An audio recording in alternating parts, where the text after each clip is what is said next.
Hey, welcome! Have you ever been asked to describe someone and you just blank? You're kind of searching for the right words? Well, we are going to fix that today. We're breaking down exactly how to describe what a person looks like in English, so you can feel totally confident and get it right every single time.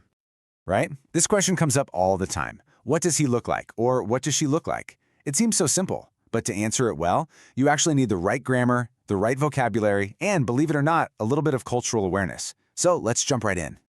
And get this, almost every single physical description you will ever give in English, it's all built on a foundation of just two super common words. If you can master these two, you are already halfway there. Seriously. Okay, let's get into the grammar of it all. It really boils down to two key verbs you absolutely need to know: be and have. Knowing when to use one versus the other, well, that's the secret to sounding like a native speaker. So here's the main rule, the most crucial point.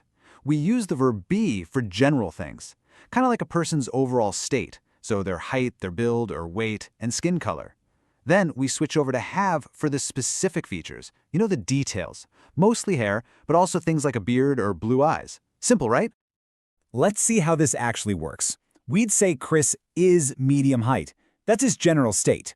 But for Tanya, we'd say she has blonde hair. That's a specific feature she possesses. See that difference? It's a small distinction, but it makes all the difference. Awesome! We've got the grammar handled. Now for the fun part, let's start building up our vocabulary toolkit. This is where we get to add all the interesting details and really paint a picture with our words. So for height, and remember, this uses the verb be. The words are pretty simple.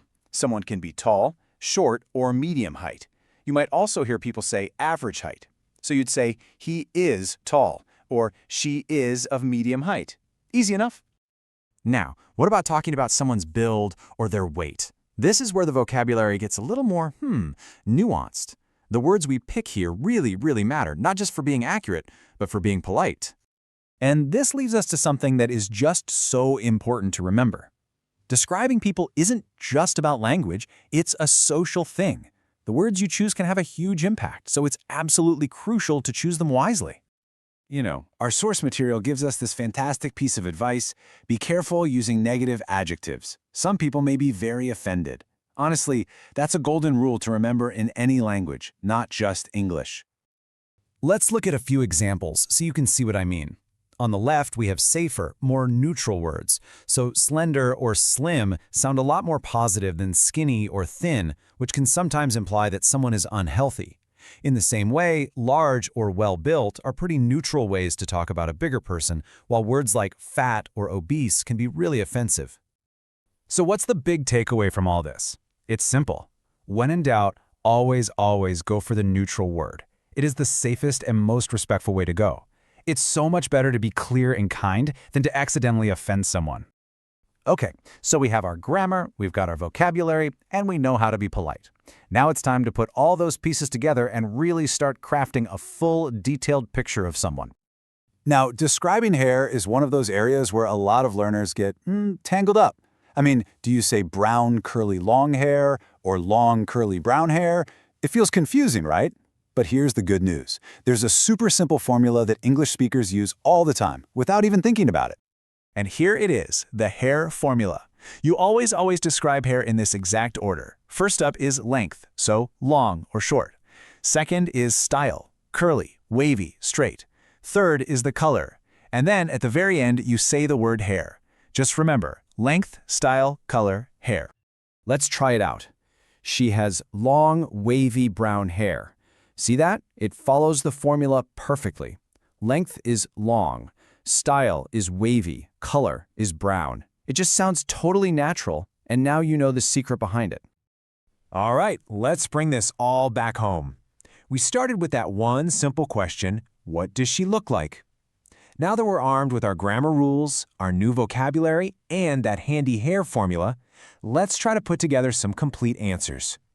Take a look at these. The first one uses is for her height, and then with, which works just like has for her features. And look at that last one.